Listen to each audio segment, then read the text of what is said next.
What's going on, everyone? Welcome back to another episode of the JT Sports Podcast. I'm your host, JT. Another day, a new A.J. Brown trade rumor has come out. There are so many conflicting reports about A.J. Brown at this point. We don't know if this brother's going to stay a Philadelphia Eagle, if he's going to be a New England Patriot. Could he be playing for the Jaguars, the Chiefs? We really do not know who A.J. Brown is going to be playing for this season coming up. But we will dive in to the latest A.J. Brown trade update, what it means for the Eagles, what it means for the Patriots, what it means for the rest of the NFL. Speaking of the NFL, you guys know that there's nobody more pro player than me, especially when it comes to contract negotiations. If you choose to hold out of OTAs, minicamp, and training camp for a new contract, I have no issue with that. The problem with this holdout is this is probably the dumbest one going on in the NFL, since the guy holding out has zero leverage at all, since the team doesn't really need him, since they don't really care about being bad. We'll dive into the NFL's dumbest holdout.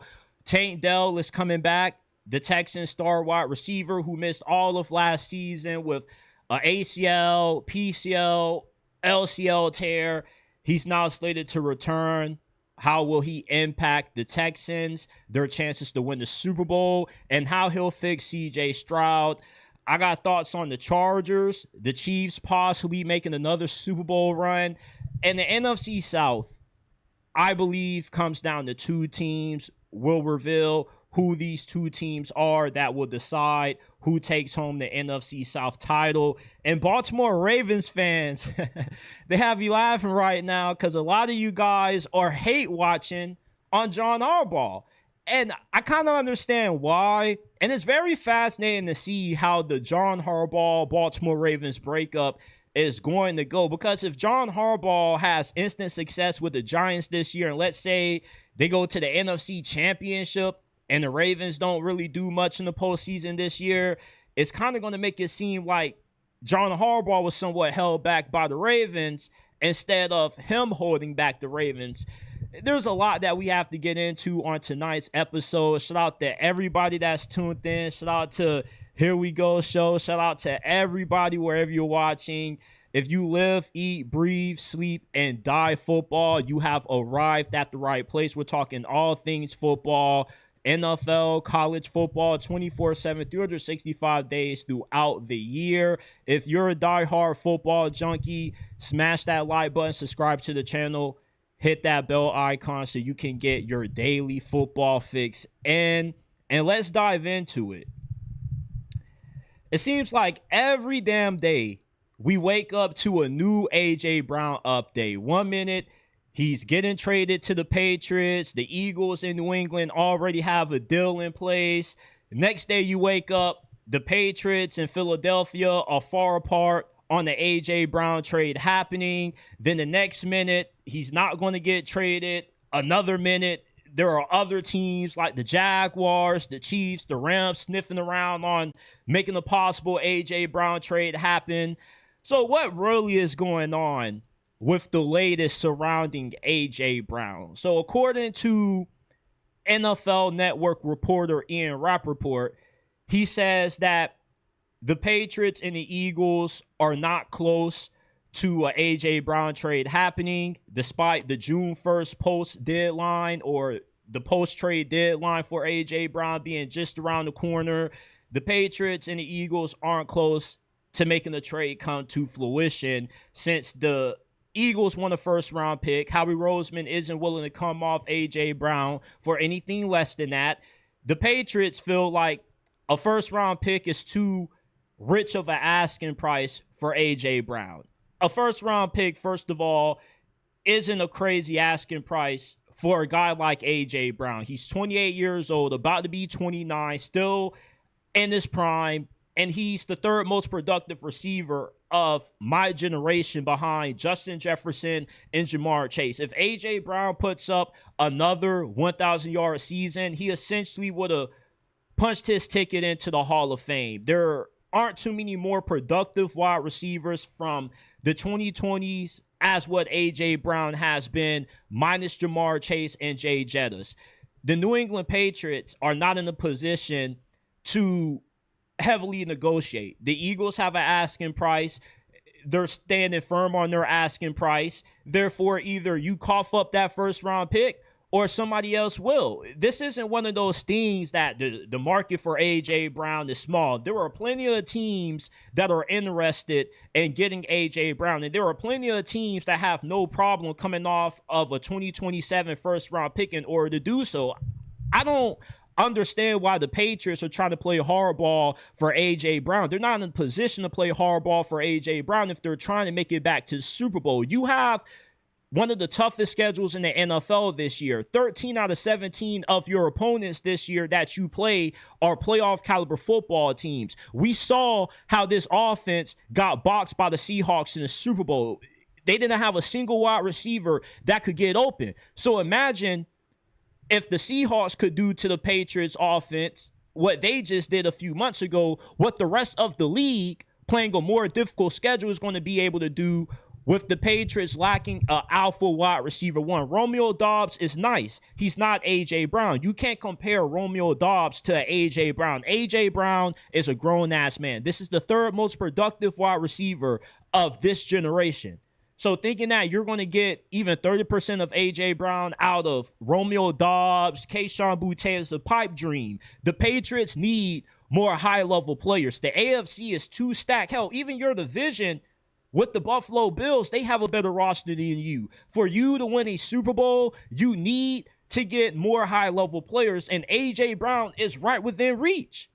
You're sitting here trying to play hardball when you're not in position to play hardball. There are other teams that will give up not just a first-round pick, but even more to get their hands on A.J. Brown. Where New England needs to be careful with how they're handling this A.J. Brown trade is that what they think he isn't worth, another team has no problem willing to pay the asking price. What you feel may be not worth it, another team may feel like it is worth it. If you're Kansas City, if the Patriots aren't going to come off a 2027 first-round pick to get A.J. Brown, you probably have no issue doing it, especially if you're more than likely going to take a receiver in next year's draft anyway. Why not just use that draft pick on a proven commodity instead of trying to hoarder it for an unproven commodity? You don't know how these draft prospects are going to turn out. Some of these guys look good on tape in college and they get to the league and they can't play at all. New England is overhauling the mystery box, in my opinion. The Patriots are probably trying to protect a first-round pick that 9 times out of 10 isn't going to be that high. The Patriots should at least be a 10-win team, which should guarantee them a playoff spot this year. And if you win a playoff game, you're going to have a mid to late first-round pick anyway. So you're not going to be in position to get any of the top players in next year's draft in the first round. You might as well use that to get A.J. Brown. What else are you going to be using that pick on? Are you going to use it to trade up for Jeremiah Smith?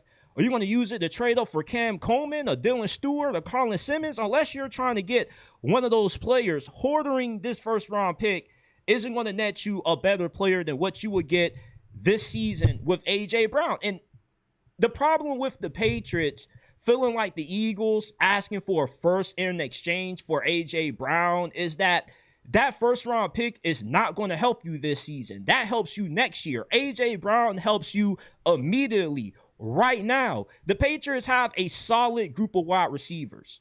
Not a good, not a bad group of wide receivers, just solid. They have not a lot of high-level receivers, but more so they have a good collection of receivers, similar to how the Packers do. They have about 4 or 5 guys at receiver that are good enough to produce when their number gets called. But when you go up against a defense like the Seahawks or the Texans that have guys all in the secondary that can guard any of your wide receivers one-to-one and shut them down, that's when a guy like A.J. Brown can really help you out. And if New England is trying to get back to the Super Bowl this season, A.J. Brown isn't a luxury. He's a move that they have to make. He's something that they got to have if they're trying to build off what they did last season.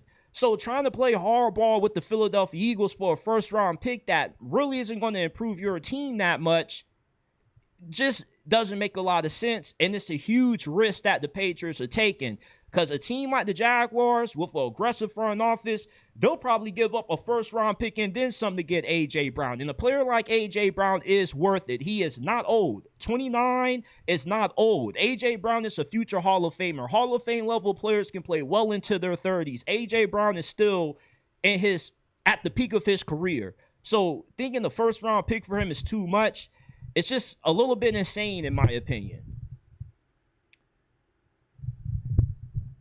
I want to talk about the NFL's dumbest contract holdout right now. Now, I'm pro player. Nobody's more pro player when it comes to contract holdouts, contract negotiations than what I am. If you are a player that feels like you're worth a certain asking price and the team isn't willing to give you that, you have every right to go about getting what you want by any means necessary. The issue is you got to have leverage if you're going to do this. And most of the times, the players that hold out for new deals or rework deals are players that have been a member for a certain organization for a very long time, or they're one of the best at their position, and they have a huge impact on the team's success. Normally, you don't see a guy who went from being a backup quarterback to now a starting quarterback hold out for more money, but this is the case that we have here with Jacoby Brissett. He has yet to attend any of the Arizona Cardinals' organized team activities.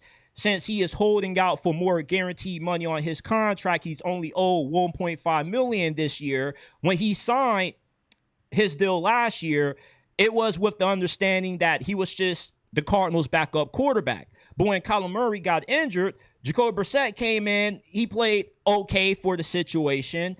And with Kyler Murray now being a Minnesota Viking, the Cardinals supposedly have Jacoby Brissett penciled in as their QB1. However, though, Jacoby Brissett is saying, hey, look, I'm not the backup anymore. So I don't want to be paid like a backup quarterback. I want to get a pay bump that reflects my increased role, which is going from being a backup to a starter. And Jacoby Brissett isn't wrong for this. It makes perfect sense. I'm a starting quarterback for you. I'm not a backup. I should be getting more than $1.5 million. And it also is incredibly more frustrating for Jacoby Brissett knowing that he's supposed to be QB1 for the Cardinals, but his backup, Gardner Minshew, signed the contract this free agency period that gives him more guaranteed money this year than what Jacoby Brissett's making. And this is his backup. Gardner Minshew is getting around $5 million something fully guaranteed, while the guy he's backing up is getting less than him, $1.5 million guaranteed. That is hella backwards. And Jacoby Brissett is right to go about it this way, trying to get a reword deal. My backup can't be making more than me. I'm the damn starter. Why not just start him? And that's when Jacoby Brissett's holdout becomes the dumbest one in the NFL. Jacoby Brissett is wrong for thinking that the Arizona Cardinals are desperate enough to rework his deal. They don't need Jacoby Brissett. They're not trying to win necessarily. The Cardinals aren't going to be no better than what they would be with or without Jacoby Brissett. Even with Jacoby Brissett, you're still going to be one of the worst teams in the NFL. You're in a division with 3 Super Bowl caliber teams, along with 3 of the best coaches in the sport. So Arizona has some ways to go before they're even able to compete for 3rd place or better in their own division. So you're not going to be a playoff team this year. At this point, you're just playing for pride and respect and to see what you got and what you have to improve. Jacoby Brissett isn't going to be there for no longer than this year as the starter.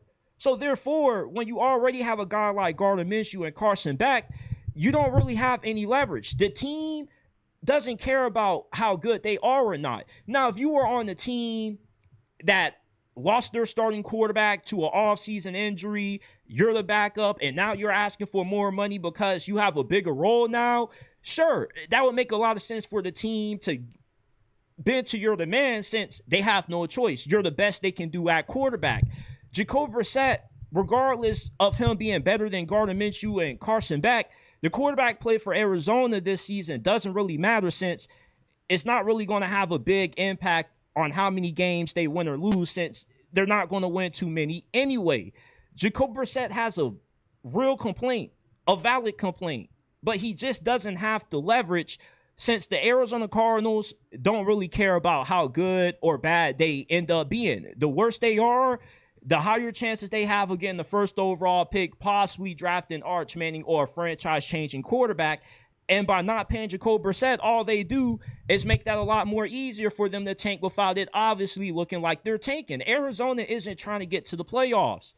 They care more about having a high draft pick than they do making it to the playoffs. This would hit different if Jacoby Brissett was on a team that's goal was to win 10 games. Like when Andrew Luck retired and he had to step in that season in replace of him. That would have been a situation where he could have asked for more money due to the desperation of the team needing a quarterback and them not being able to do any better. There's not a lot of separation between Gardner Minshew and Jacoby Brissett. You're paying Gardner Minshew more money guaranteed this season anyway. So why are you going to go ahead and rework Jacoby Brissett's deal and you end up paying two backup level quarterbacks about the same salary?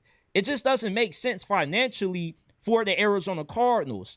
Gardner Minshew, he could end up being the starting quarterback for the Arizona Cardinals, and you not even remember Jacoby Brissett held out this offseason. That's the problem for Jacoby Brissett. If Minshew gets reps, he looks good in OTAs, minicamp, and possibly training camp. If this holdout lasts that long, Arizona can say, you know what?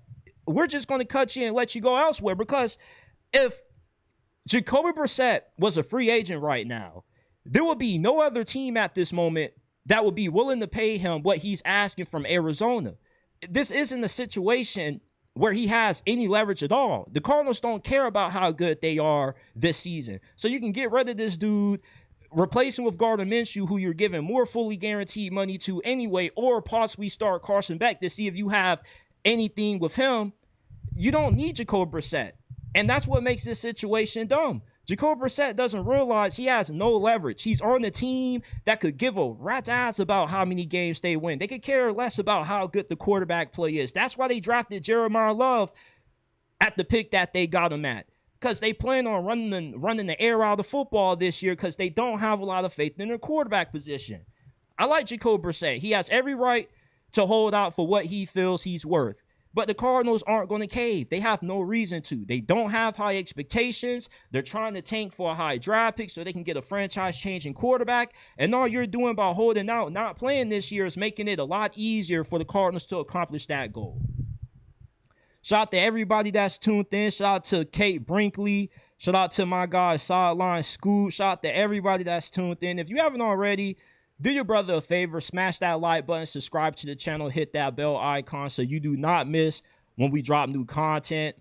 Remember, we are not just a YouTube channel, we are a podcast. You can find this episode along with all of our previous episodes in audio format on Apple, Spotify, wherever you get your podcast from. The JT Sports Podcast is available. If you want to make it to the Super Bowl with us, all we ask is that you give us a 5-star review on Apple. We are trying to crack the top 100 of the Apple Football Podcast charts. We can't do that without your help. I promise you, if I could create 1,000 spam accounts and rate my podcast 5 stars, I would, but unfortunately I can't. So I need your help to do so. And they always say one team, one goal. You can't win a championship if everybody isn't on the same page. So if you enjoy the content, you want to support the grind, all we ask is that you rate the JT Sports Podcast 5 stars on Apple. The link is down in the description below. We greatly appreciate it. So I keep hearing a lot of people talking about Tank Dell and how he's not going to be the same receiver coming back from his horrific injury. And if you don't remember how Tank Dell got injured, it's a good thing you don't. It's one of those injuries that you're better off not remembering how it went down instead of giving yourself the horrific graphic image that you saw when you rewatch it or you replay it in your head. This is the ugliest injury I've seen since Alex Smith broke his leg. And I'm even surprised that Tank Dell is even able to play football again. The dude not only tore his ACL, but he tore his PCL, his LCL. He tore ligaments that I didn't even know even existed in the human body. So for him to even be coming back, to even have opportunity to play football again, it's nothing short of a miracle. And with Tank Dell coming back, I'm still confident he still is going to be as good as what he was before he got injured. And if not, he at least should be 85 to 90% of the player that he used to be if he truly isn't the same coming back from this injury. Modern medicine, the way that they do these surgeries now, recovery has never been easier for a pro athlete. Adrian Peterson tore his ACL at a time when if you tore your ACL back then, especially being a running back, your career was over. Adrian Peterson came back and won MVP. If you are a high-level player, a significant injury, no matter how horrific, how graphic it may look, is not going to slow you down. Tank Dell's that kind of player. When Tank Dell was on the field, Coleridge Bernard Stroud actually looked like CJ Stroud. And yes, I'm calling him Coleridge Bernard Stroud because if you haven't been listening to the podcast, if you're new, we're not calling CJ Stroud until he earns that name back. His government name on his birth certificate says Coleridge Bernard Stroud. And until he starts balling out again, looking like CJ, his name is Coleridge Bernard Stroud for the time being. But with Tank Dell coming back, though, this should allow Coleridge Bernard Stroud to start looking a lot more like CJ Stroud, since CJ Stroud actually played his best football when Tank Dell was on the field. Tank Dell is one of the best route runners in the NFL. There aren't too many wide receivers that you can name on one finger that run better routes than Tank Dell. He's also super dynamic with the ball in his hands. Very good hands, as a matter of fact. And despite his size, this isn't why he has suffered through the injuries that he's gone through throughout his career up to this point. Tank Dell's injuries aren't because he's small. It's not because he's injury prone. It's just bad and unfortunate luck. All of Tank Dell's injuries haven't come because he got tackled the wrong way, he landed the wrong way. They were just freak accidents. His most recent season-ending injury came when he was running the route with a wide receiver running the route on the same side of the field. They bump into each other, and his teammate ended up breaking his leg in half. There was nothing that Tank Dell or anybody could do about that. You could be built like freaking Julio Jones or Calvin Johnson in their prime, and your leg still could have gotten snapped in half the way Tank Dell's did by his teammate. And then the first time he got injured, when he broke his fibula, it happened because his stupid offensive coordinator had him blocking on the goal line. Why do you have a wide receiver Tank Dell's size blocking on the goal line? The brother isn't going to be able to do much at his size. It would have made more sense having a bigger body wide receiver there. The team already knows you're going to run the football, so leaving Tank Dell out there isn't really going to throw teams off. They know you're going to run the football. You're on the damn goal line. So why would you have Tank Dell, somebody that small, blocking at that end of the field? It just was beyond me. Tank Dell is not injury prone. He just has had unlucky injuries. That's the only way that you can put it. But when Tank Dell's on the field, CJ Stroud actually looks like CJ Stroud and not Coleridge Bernard Stroud. And I'm so tired of people trying to define how good of a quarterback CJ Stroud is by the end of the story. You just can't judge a story by skipping the beginning, the middle, and going directly to the end, getting the conclusion and saying, okay, now I know how good this story is. No, to get a good gauge of the story, you got to read it from beginning to end. People are judging CJ Stroud by the way last season ended, and they're overlooking his overall body of work. CJ Stroud is not a trash quarterback. Is he as good as what he was his rookie season? Absolutely not. Sure, he has regressed somewhat, but his floor is a lot better than a lot of quarterbacks' floors in the league. People keep saying that Bryce Young had a better season than CJ Stroud. They'll take Bryce Young over CJ Stroud. If Bryce Young and CJ Stroud both play their worst football, who would you rather have, CJ Stroud or Bryce Young? I want CJ Stroud. At least CJ Stroud at his worst can throw for over 100 yards in the game. Bryce Young at his worst can't even cross 54 passing yards. CJ Stroud is still a good quarterback, but let's not act like the Texans have given him the perfect situation on offense. The offensive line hasn't been great. The run game has been very up and down. Just overall, some of CJ Stroud's flaws are somewhat on the Texans. Now, they've corrected that this offseason. They have improved the offensive line. They added David Montgomery in the trade with the Detroit Lions. So there are more pieces around CJ Stroud for him to shape back this year and stop looking like Coleridge Bernard Stroud than what there was last season and the season prior. I still believe that CJ Stroud is good enough for the Houston Texans to win the Super Bowl this year, especially when you have the return of his best friend in Tank Dell. When Tank Dell is on the field, Coleridge is a completely different quarterback. When Tank Dell got injured against Kansas City, you could see the devastation on Coleridge's face. He just got broken by that play, by that injury. He didn't play the game the same way after. He just hasn't been the same with Tank Dell being back, his best bud being back. You got Nico Collins, Dalton Schultz, David Montgomery, an improved offensive line. Let's go, man. I can see the Texans winning the AFC this year. I refuse to count out CJ Stroud, because I remember what CJ Stroud did the last time he got counted out after Ohio State lost to Michigan. Before CJ Stroud got drafted, there were a bunch of narratives about how he was soft, he was weak mentally because he didn't really run the football that much, he didn't like to get hit. Then Ohio State ends up playing Georgia in the semifinals of the college football playoffs, and CJ Stroud has one of the greatest single game performances in the playoffs that we've ever seen against Georgia. The player that we thought CJ Stroud was looked like a completely different player against Georgia. He was playing like a man possessed. And I said after that game that everybody that was hating on CJ Stroud, questioning his toughness, questioning his mentality, they owed him an apology. And it looks like you're going to have a lot of people that are going to owe CJ Stroud an apology after this season. People are judging CJ Stroud based off recency bias. The way people talk about CJ Stroud is crazy to me, because after his rookie year, everybody was quick to crown him the next elite quarterback. But then he ends up having a few ups and downs. He has to battle through some injuries. He has to overcome some limitations. And now we act like this brother's worse than Bryce Young. He's worse than Jamarcus Russell. CJ Stroud has a better body of work up to this point in his career than Bryce Young, who only has one decent season when he didn't look like he was worse than Jamarcus Russell. You cannot judge the whole book of CJ Stroud by skipping straight to the ending of how last year went.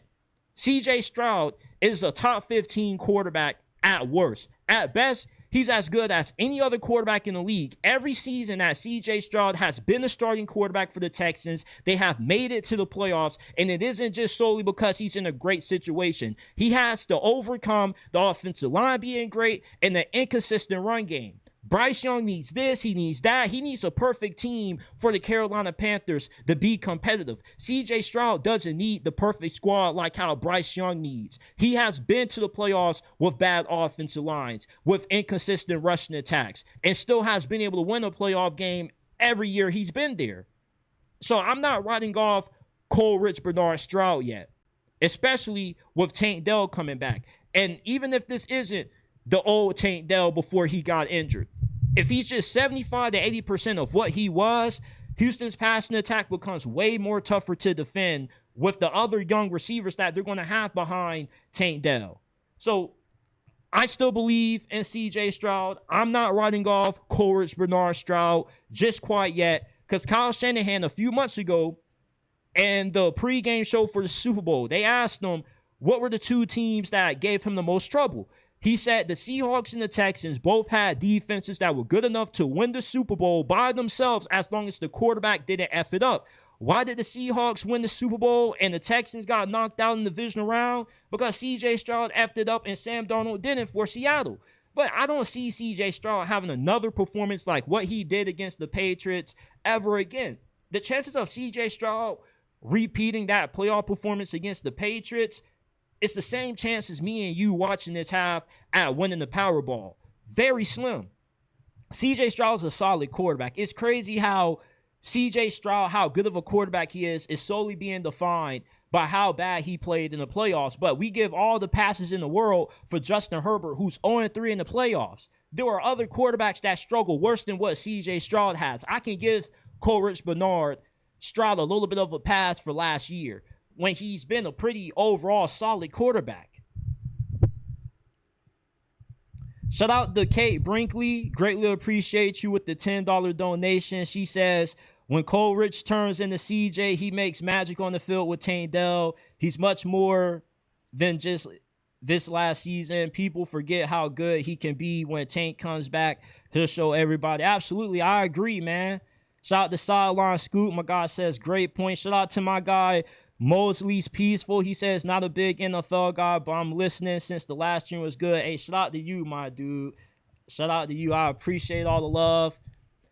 Follow us at JT Sports _ on all social media platforms. That's where you'll find us on Instagram, X, and TikTok. I recently just got back into my TikTok account. I don't know what it is, but these people from Indonesia keep hacking into my TikTok account. They keep following all of these random accounts from my account. I don't know how many times I got to keep changing my password, but I woke up this morning, I was following like 500 people that I never knew. I was like, who are these randos that I'm following? Because I ain't following myself.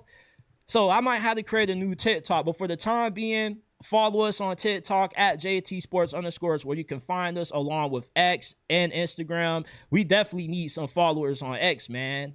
It's not a good look when you're always too into yourself all the time. So go ahead, follow your boy at JT Sports _ where you can find us on all social media platforms. I feel like the Chargers, once again, are being underestimated going into this season because Jim Harbaugh teams never look sexy in the offseason. They never look good on Irelands.com since the receiving core is never good enough to really get anybody excited about the passing game.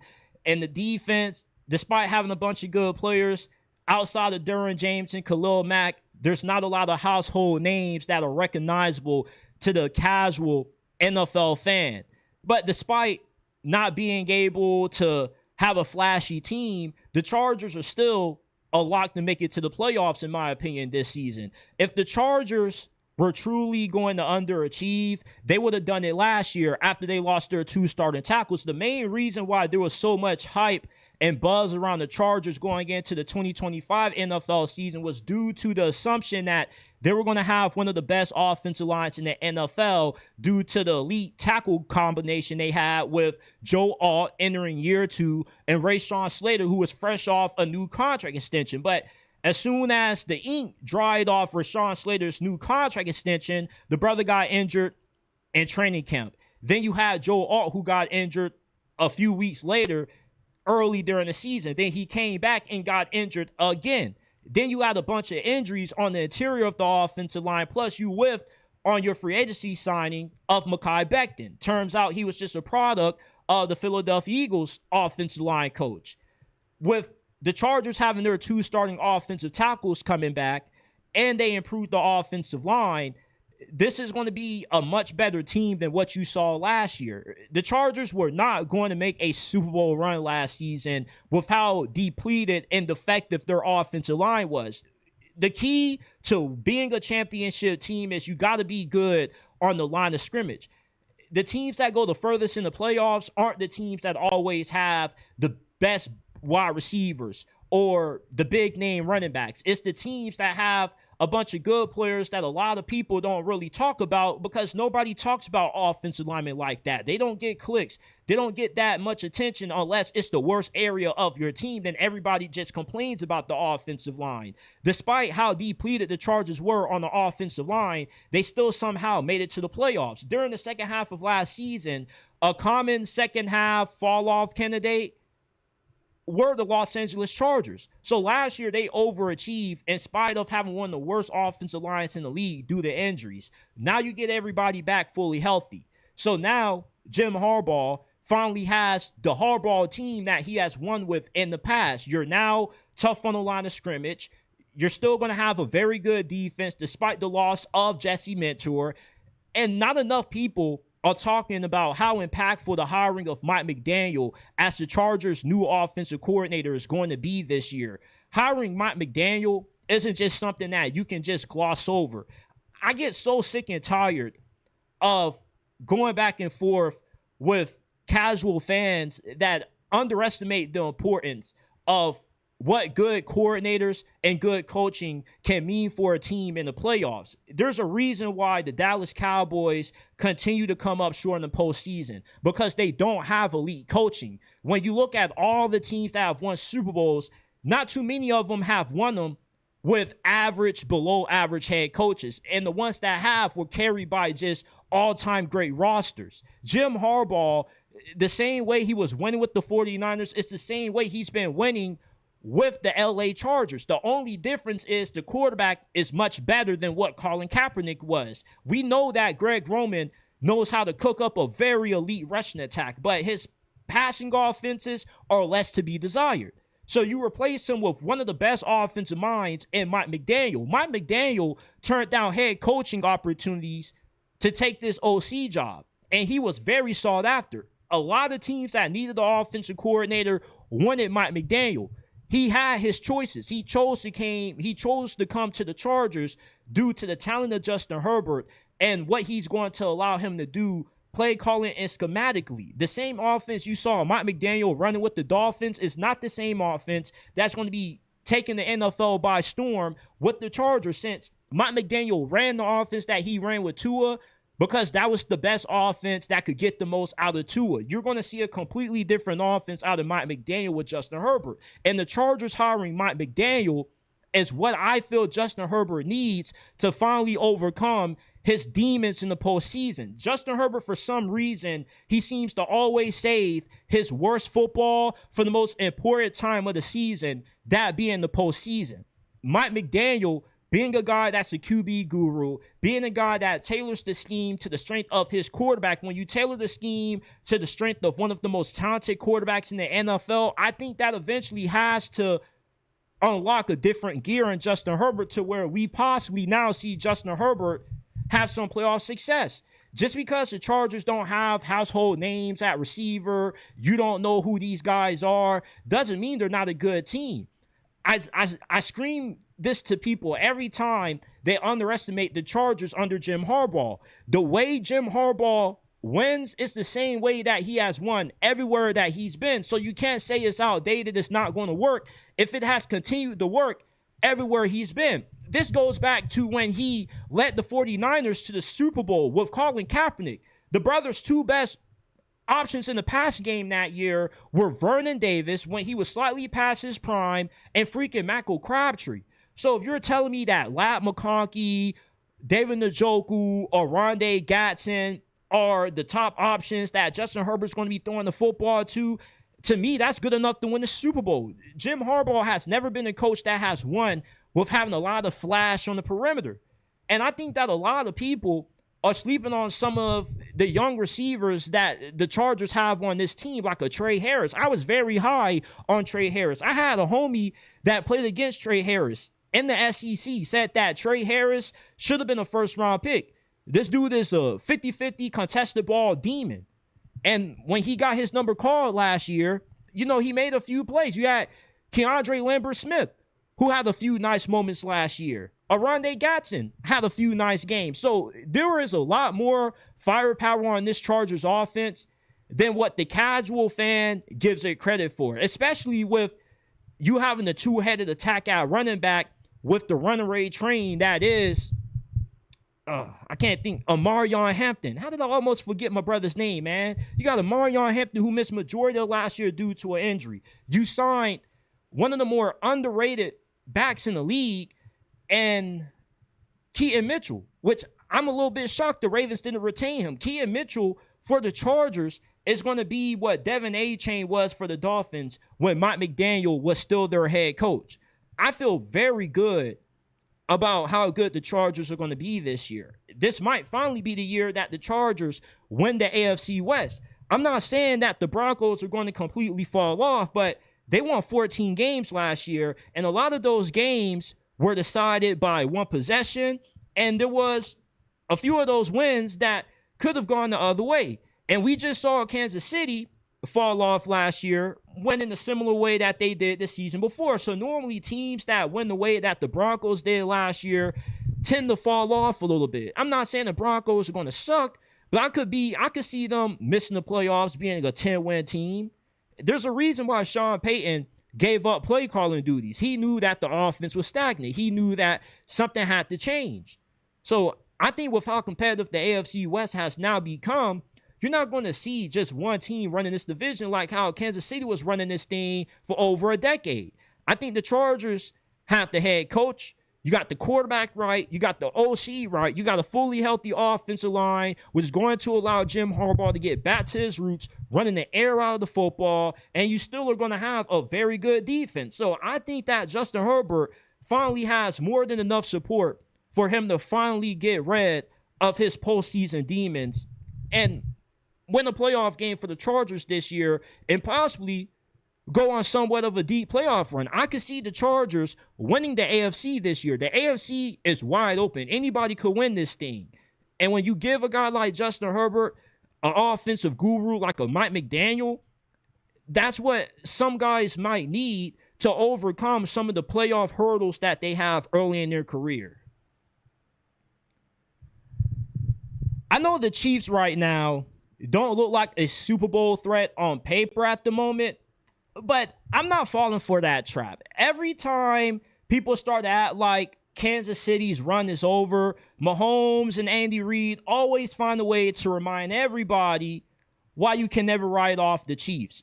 And I believe that the Chiefs are due for a bounce-back season. I'm not talking about them just making it back to the playoffs. I'm talking about them being good enough to get back to the AFC Championship.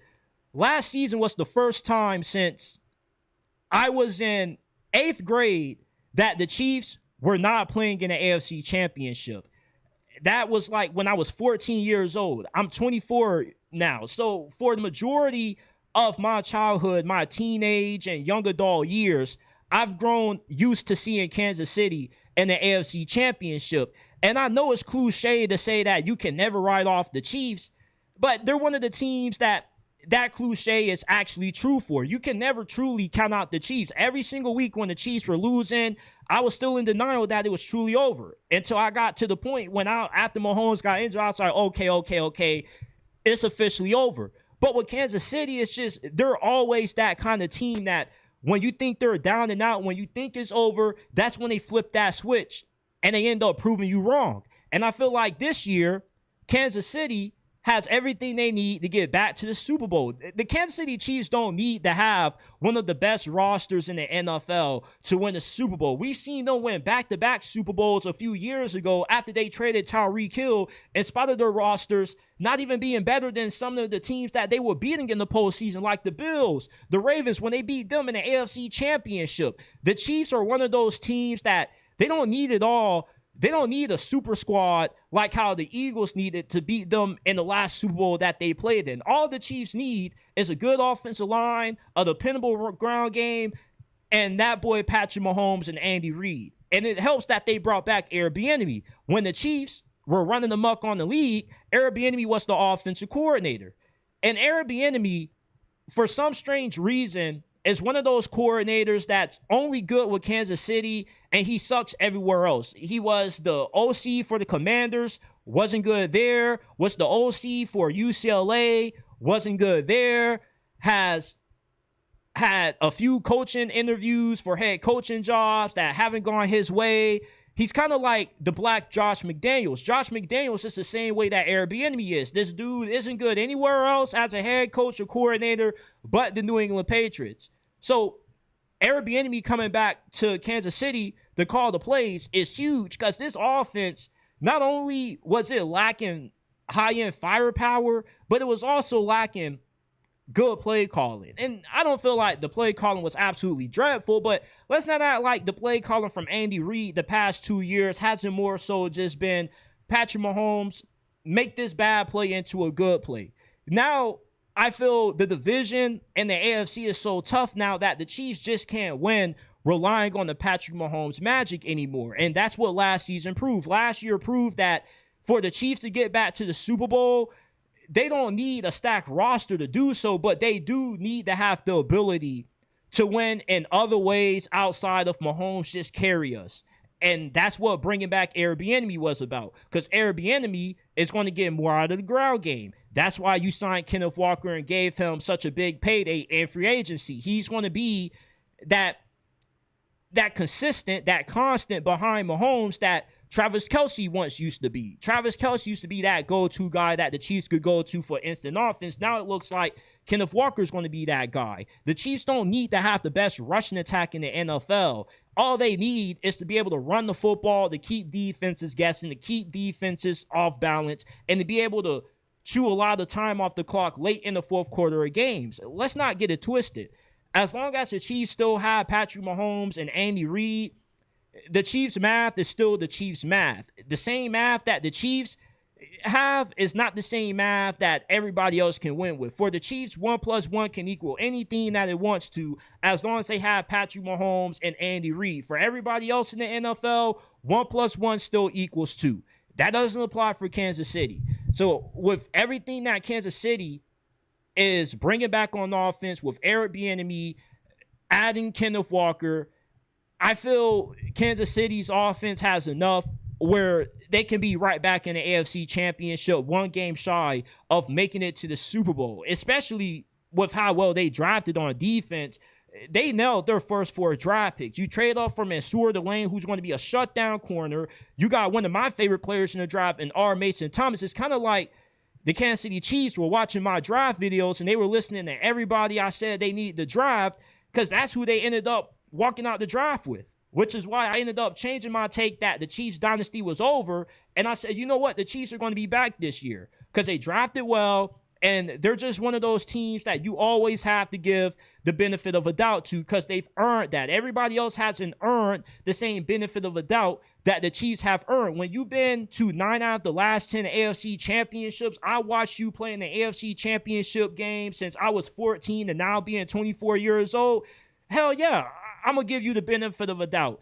Even if on paper you may not look like a Super Bowl team, I'm still going to feel like the Chiefs still have just as good as a chance to win it all as anybody else, even if the talent on paper isn't there. You can never write off the Patrick Mahomes and Andy Reid voodoo as long as you have players that can contribute in crucial moments when Mahomes needs them to step up. And that's why I feel the Chiefs are as good as anybody. And I think they can still win a Super Bowl this year. I'm not guaranteeing that they win a Super Bowl, but I do feel very confident that the Chiefs will at least be playing in the AFC Championship. Now, who would they be playing against in the AFC Championship? It could be the Texans. It could be the Chargers. It could be the Broncos. It could be the Ravens. All I know is that Kansas City is going to be in the AFC Championship this year. I'm not writing this team off. I'm ready to give my way too early prediction for who's going to win the NFC South this year. Now, even though there are 4 teams in every division in the NFL, I think the NFC South comes down to 2 teams. The NFC South title is a 2-team race. I don't think that Tampa's in it. They have the best team in the division. Talent isn't really the issue with the Buccaneers. The issue is their Todd Bowles problem that they refused to get rid of. They chose to double down on it before the season, prematurely giving him a contract extension. And when I criticized this move, a lot of Buccaneers fans got their panties all up in the bunch, saying I didn't know ball, I was being an Uncle Tom because I was hating on the black man. I don't have no reason to hate on any head coach that does their job right. Todd Bowles has benefited off coaching in the weakest division in the NFL, where the teams were as bad as what they possibly could be, along with the coaching. Now, with the influx of better coaching that has entered the division, i.e. Kellen Moore and Dave Canales, you saw the Buccaneers weren't as good as what they were seasons prior. And despite Todd Bowles being a defensive-minded coach, the worst side of the ball for the Buccaneers the past 2 seasons has been the defense. So this dude specializes on defense, and that's the worst area of the team, which is a huge red flag in itself. You specialize in a particular area of the ball, and that's the worst area of the team. And then you're telling me with the Buccaneers being on what, their 4th, 5th new offensive coordinator, they're still going to have the continuity on offense that they have from Liam Cohen and Dave Canales? No. And then what's even worse is the offensive coordinator you hired last year, you get rid of after 1 year, and then you replace him with the same OC that flamed out with the Atlanta Falcons. The Tampa Bay Buccaneers have a talented roster, but Todd Bowles is like the black version of Jason Garrett or Bill O'Brien, only benefiting off a weak division with a talented team. Now everybody else has a team that isn't too far off from the Buccaneers. So until they get rid of Todd Bowles, they can have a talented team all they want to. Until he gets gone, they won't be doing anything. So you can scratch off the Buccaneers. Next up, we got the Atlanta Falcons, who Harbaugh currently has with the worst odds to win this division, as they should, since this is the worst team in this division offensively. Sure, they got Kyle Pitts, Drake London, and B. John Robinson, but despite how good their offensive line coach is, their offensive line is a little bit of a question mark to me with losing a few pieces there. Then we don't know who the hell is going to be playing quarterback. Is it going to be Michael Penix? Is it going to be Tua? You're pretty much choosing two quarterbacks cut from the same cloth. Tua's injury prone. Michael Penix is injury prone. They're both left-handed.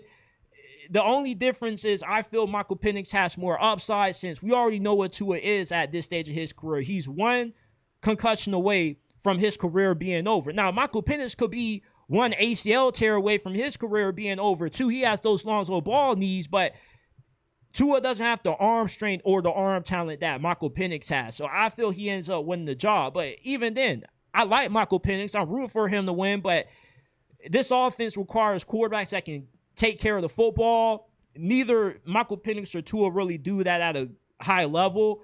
So I got to scratch off the Atlanta Falcons, even though I do love the Atlanta Falcons defense. I think the Atlanta Falcons defense, if their quarterback play is somewhat decent, could be good enough to carry them to the NFC South title. This is a legit defense, but I don't see their offense really helping them out that much, and I'm not the biggest fan of Kevin Stefanski either. Now, I think that the NFC South this season comes down to either the Carolina Panthers or the New Orleans Saints. The New Orleans Saints were a lot better than what they were supposed to be last year. Tyler Shuck, this 40-year-old quarterback out of college, nobody thought was going to be good. When the Saints drafted him over Shedeur Sanders, we all thought that their general manager was on drugs. Well, it turns out Tyler Shuck can actually play, and Tyler Shuck so far has been better than Shedeur Sanders.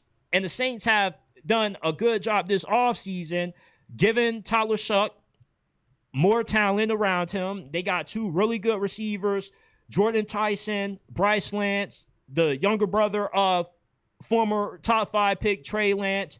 Those are going to be really good additions alongside of Chris Olave. They got Oscar Delp. They signed Travis Etienne. I'm still going to call him Etienne because I don't know how you pronounce his last name the way he wants you to pronounce it. Etienne, I don't know, but the Saints got a lot of firepower on offense this year, and their defense is pretty solid also. The Carolina Panthers, though, are my pick to win the NFC South over the Saints, since I think that they have a more complete team than what the Saints do. They have a better secondary than the Saints.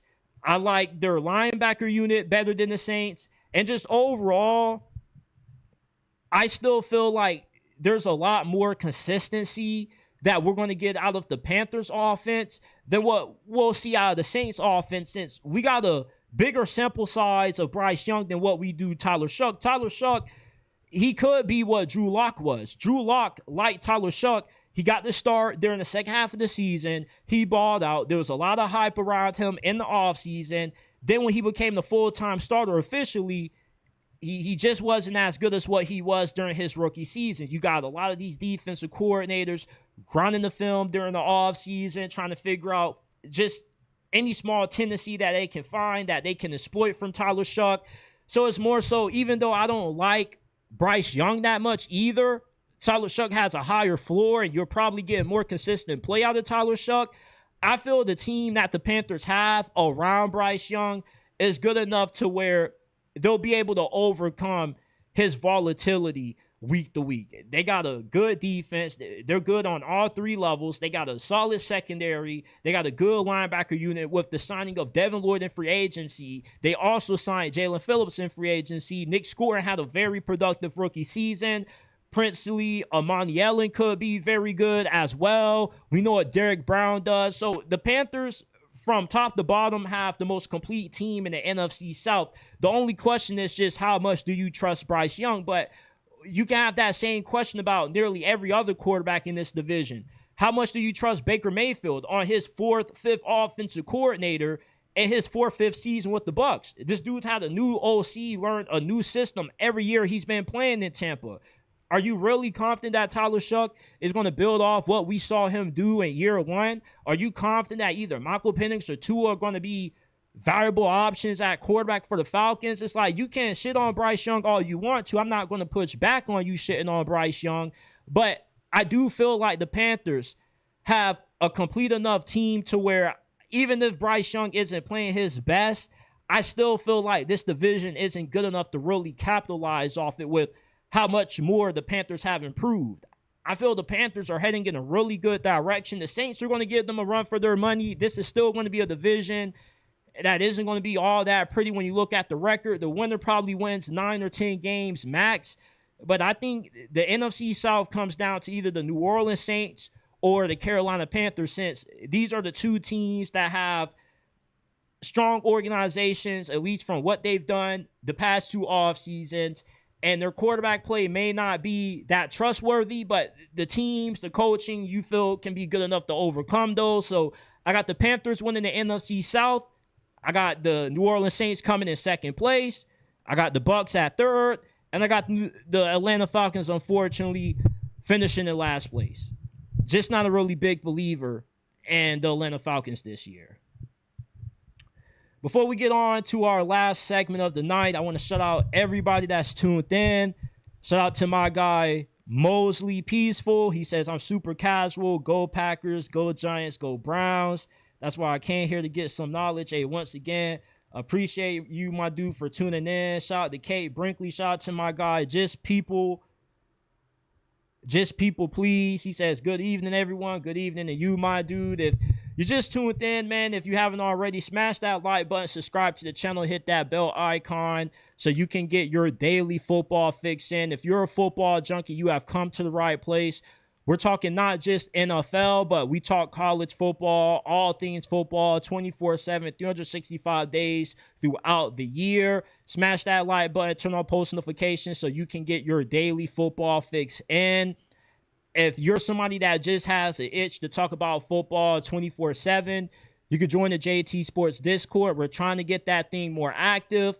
The link is down in the description. Come on, man. You people don't like talking about football. You people don't like being in football group chats. Come on, man. Join the JT Sports Discord, man. The link is down in the description below.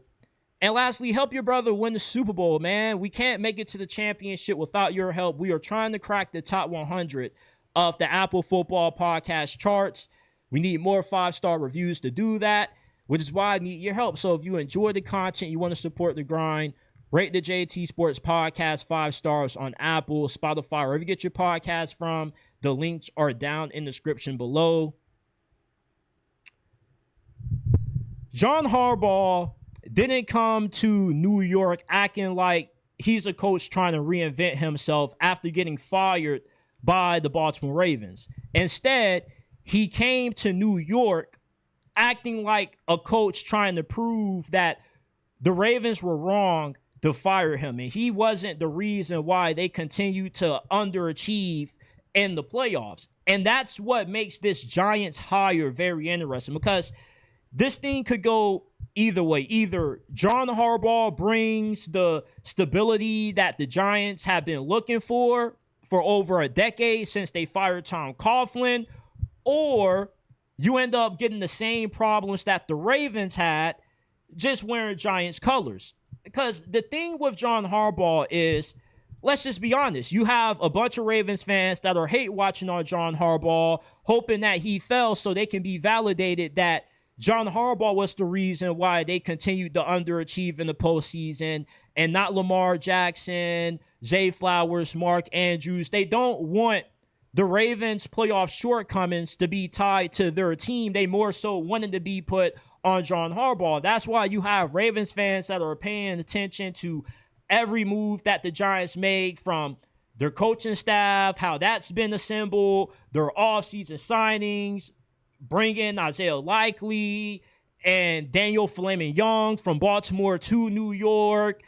They want the Giants to fail so they can get the validation that firing John Harbaugh was the right decision. This just isn't about John Harbaugh coaching another team. This is about Ravens fans wanting to see if all their complaints about John Harbaugh were actually right. And the thing about John Harbaugh is he does raise the Giants' floor. We're not going to act like John Harbaugh was some trash head coach. I do agree that in some capacity he was somewhat carried to a certain extent by Lamar Jackson and some of the guys like Ray Lewis, Ed Reed that were on the team when he first took this job. There is a reason, however, why John Harbaugh got hired by the Ravens to be their head coach in the first place. Because the previous guy, despite all the talent that John Harbaugh inherited, wasn't getting it done when it mattered with this same team that John Harbaugh was winning with. So John Harbaugh with the Ravens has been to 4 AFC championships. If you're a bad coach, you don't go that far in the playoffs. So I don't see John Harbaugh as a bad coach. Just because things ended the way they did in Baltimore, he's not a bad coach. He's still going to be a Hall of Famer. And there's nothing that you can do to diminish what he did for the Ravens franchise. You can say Ed Reed and Ray Lewis were the reasons why you won the Super Bowl in the 2012 all you want to, but we've seen teams like the Cowboys have stacked teams and come up short in the postseason all the time because they had the master clapper, Jason Garrett. You cannot win a championship if you are a poorly coached team. You cannot just solely win a championship because you have good players. Because if you have good players and they're not being put in the right position to make plays, then that's going to get exposed by a good head coach. So John Harbaugh is a solid coach. I still believe that he raises the Giants' floor. So this dude won a Super Bowl. We're not going to act like he's a garbage coach when he was one of the longest tenured coaches in NFL history. Even if John Harbaugh isn't elite anymore, he still makes the New York Giants a better team than what they've been post-Tom Coughlin. The problem that I have with John Harbaugh is he's doubling down on everything that didn't work with the Baltimore Ravens and bringing it to the New York Giants. He essentially has brought back a lot of coaches that he worked with when he was still the head coach of the Ravens. And then he also brought back Daniel Falele, who was part of the reason why Lamar Jackson was running for his life a lot of the times last year, because the brother couldn't block a soul in the run game or in pass pro. You bring Isaiah Likely with you from Baltimore to New York. That was a good piece to bring with him. And if it wasn't for Todd Monken taking the Browns head coaching job, he would have been the New York Giants' current offensive coordinator. So with John Harbaugh doubling down on everything that didn't work with Baltimore and bringing it to the New York Giants, some of the players, some of his former assistant coaches, he essentially is trying to shoot the middle finger at the Baltimore Ravens. He's trying to say, all right, y'all mother effers feel like I was the problem. I was the person holding the team back. I'm going to show y'all. I'm going to do the same thing I did that won a Super Bowl in Baltimore, and I'm going to do that with the New York Giants, and I'm going to have more success, and I'm going to really give it to y'all. I'm going to give y'all that bird. Since y'all felt like I was the problem, I'm going to show y'all that I wasn't the problem. The team, the way it's constructed, is the problem. Now, we're going to see if John Harbaugh trying to expose the Ravens works out in his favor or if it works out against them. Because I think that the Ravens are going to be the winner of the breakup. I'm not saying that John Harbaugh is going to be a trash coach with the Giants. I think he could easily get to the playoffs this year and win this division. He could win anywhere between 7 to 10 games in year one. And long term, he should have the Giants consistently being a playoff participant. I don't know if John Harbaugh is going to be good enough still to get the Giants to the Super Bowl, because you had it all with the Ravens. John Harbaugh had as good as a situation as you possibly could have had the past 5 years. He was in Baltimore and did absolutely nothing with it when it mattered. So if you couldn't do anything in the postseason with the most talented quarterback in NFL history in Lamar Jackson, Derrick Henry, a future Hall of Famer, Roquan Smith, a future Hall of Famer, Kyle Hamilton, one of the best safeties in the league, how are you going to be able to do anything more with the New York Giants? I know that the Andy Reid story gets brought up so much. Andy Reid gets fired by the Philadelphia Eagles. He ended up growing stale with the organization. He goes to Kansas City. He reinvents himself, and he ends up changing the narrative about him. And now he's in discussion for being arguably the greatest head coach in NFL history. Not every head coach that's been with an organization for a long time, gets fired and goes somewhere else, is going to have the Andy Reid story. For every Andy Reid, you could easily see another Raheem Morris. Raheem Morris was a second-time head coach, and look how that played out. Now, John Harbaugh has way more credibility, and he's a way better coach than Raheem Morris, but if you couldn't achieve a Super Bowl win with Lamar Jackson, it's kind of hard to see me seeing you win a Super Bowl with Jackson Dart, with the New York Giants, knowing that you're not going to have as perfect as a situation there as what you had with the Baltimore Ravens. So either John Harbaugh, he's going to win, and he's going to prove that the Ravens were wrong to get rid of him because he wasn't really the problem. It more so was on the players than it was on him. Or the Ravens are going to have more success in year one under Jesse Mentor than what they've had these last few years under John Harbaugh. John Harbaugh is going to flame out in New York, and he's going to further validate why the Ravens were right to move on from him and why they might have kind of jumped the gun, not firing him sooner for Mike McDaniel. This is it for this episode of the JT Sports Podcast. I appreciate you guys for tuning in. If you haven't already, smash that like button, subscribe to the channel, hit that bell icon so you do not miss when we drop new content. Once again, help us get to the top 100 of the Apple Football Podcast charts. Help us get to the Super Bowl. We can't make it to the podium without you. One team, one goal. We're all in this together. And if you support the grind, you want to see us grow, give us a 5-star review on Apple. It would mean so much to me. It helps us out a lot. The links are down in the description below. We are not just available on Apple. You can find us on Spotify and all other podcasting platforms that you may use. But we kind of want you to give us a 5-star review on Apple, since it seems like the majority of people out there consume their podcast on Apple. Follow us at JT Sports _ is where you can find us on all social media platforms, Instagram, X, TikTok. We're on Facebook as well. And then join the JT Sports Discord. We'll have the link down in the comments below. If you just want to talk ball, you just have an itch at 3 o'clock in the morning, you wake up, you got to talk some football, join the JT Sports Discord, trying to get that thing up and jumping. I appreciate you guys for tuning in, and I will see you guys tomorrow with another episode